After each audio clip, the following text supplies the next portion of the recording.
A good crowd on hand here at the Bloomsburg Fairgrounds in Bloomsburg, Pennsylvania. They have yet to see anything in first-round competition, but we have seen plenty of action. Look at this truck nightlife. Well, as you can see behind us, Wayne Swazanek out of Florida took a ride on a wild side today. Wayne, what happened out there? Army, we hit the second set of cars wide open, because that's the only way you can keep up with these guys. And what happened was, as best I can tell, I slung the power steering belts off and lost the steering. When I got back on the ground, the truck was up on its side, which normally wouldn't be a bad situation, but of course, without the assist of the hydraulic steering, you just can't muscle the truck around. And going that fast, once the one tire caught, it rolled it right on over. And look at the interior of the truck. The roll cage has been caved in. Wayne was lucky to walk away from this. Army, let's watch again. I think this wreck right here could prompt the use of window netting like we see in NASCAR stock car racing. Watch the left arm. Watch Wayne's left arm come out of the cockpit there once and twice. Yeah, exactly. You know, they're trying to adapt them to the open wheel vehicles. The monster truck guys, I think they need to look at the same rule, Gary. Round one pairings, Bigfoot 8 against No Problem and Nightlife against Nightmare. Then it's Barefoot and Bad Medicine, King Crunch and Snakebite. Taurus will take on Above and Beyond and the Carolina Crusher against Micro Machine as we look at work under the two-frame Bigfoot 8. Now, the qualifying session was interesting. Earlier today, we talked about the Nightlife vehicle. Bigfoot had some problems. We had a throttle stick on Scott Stevens' vehicle, so these guys are really laying down the law trying to get good qualifying shots in today here at Bloomsburg. Bigfoot looks like he'd lost a drive shaft there in qualifying as they continue to work on Bigfoot 8. And then the rear end actually broke on it and it crabbed over to the side or walked sideways. Well, there is Nightlife. Wayne Swazanek out of Jupiter, Florida. He can still drive it. And look at this. He's going up against Steve Hess from Columbia City, Indiana. And can you believe he can still race this vehicle? Well, I want you to keep something in mind. We're going to be up front with the folks. Don't look for a cavalry charge, but he's still running him kind of hard. He was going up just to pick up the points. You get round money points.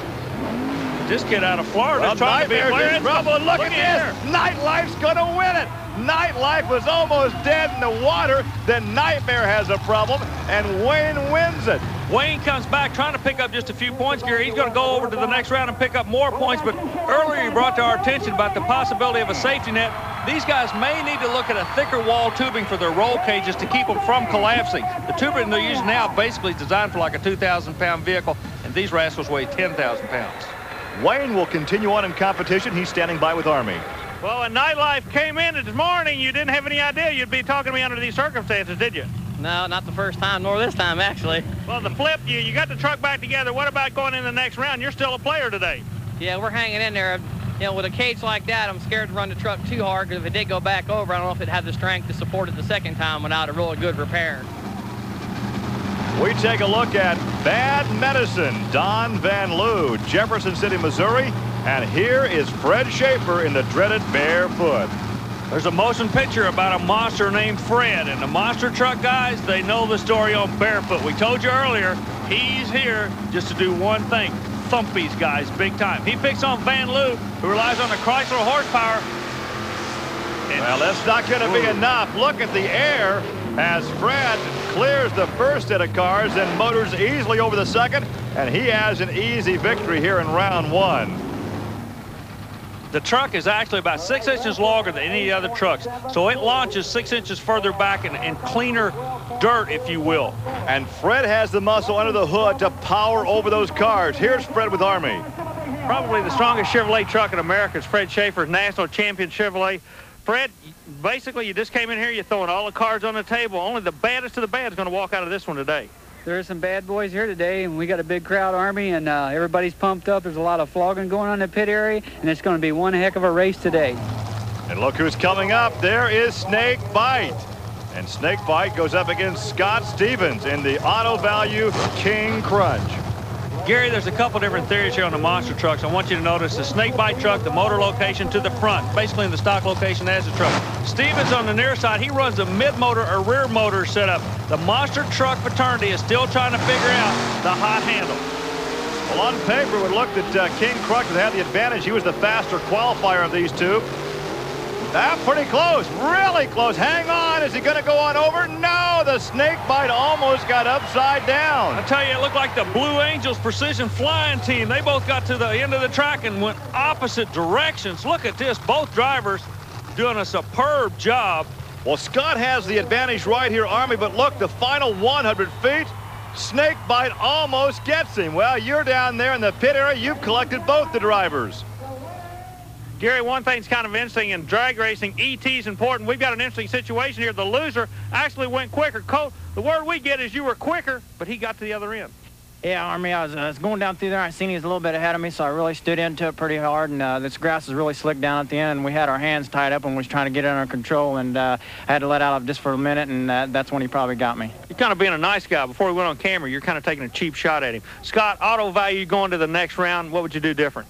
It was a good race. I was worried about getting disqualified. You know, that snakebite truck, you know, no telling what they're going to do to you out there. It was just a good race. He didn't run over me like, you know, he told me he was going to, so it was a good thing. I am just waiting for somebody to try to pull off his headgear as we take a look at Pat Suma and Jack Roman as they line up side by side. Once again, we have Taurus above and beyond.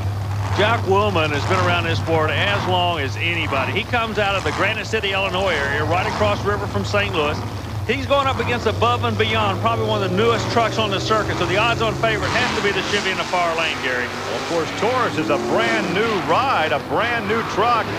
Above and Beyond in trouble. A ragged drive for both of these guys, but the victory will go to Taurus. Nothing pretty about that. No, not at all. But I don't think that Jack was driving. He knew how tough the competition was. He ran just enough to beat him. Now, one of the things you got to remember, though, on these jumps, there's a missing car. The second car is missing, so you have to clear about 10 feet in the air. So you got to drive hard enough to get over that hump, Gary. Well, as we take a look now at the Carolina Crusher, there he is, Gary Porter. And Gary Porter, the second fastest qualifier here this afternoon, right behind Bigfoot. And in round one, he goes up against Micro Machine, John Bream. John Bream out of Jeff City, Missouri. He and his brother Bobby been around the sport for many years. As a matter of fact, they actually run 3 trucks in the Monster Truck Series. They brought the Micro Machine over to them to go head-to-head. The old Carolina Crusher. Gary Porter in that big Chevrolet, side by side to the second ramp, and who's going to win it? Gary Porter by about a half length. He won that in the second half of that run. Yeah, he pulled it out on the top end of the track. Well, one of the things I was watching, I hope this camera angle shows us, John Bream had his hands full in that last 100 feet, the shutdown area. Watch Bream from here on. Reporter settle down. Look at Bream. He is still bouncing.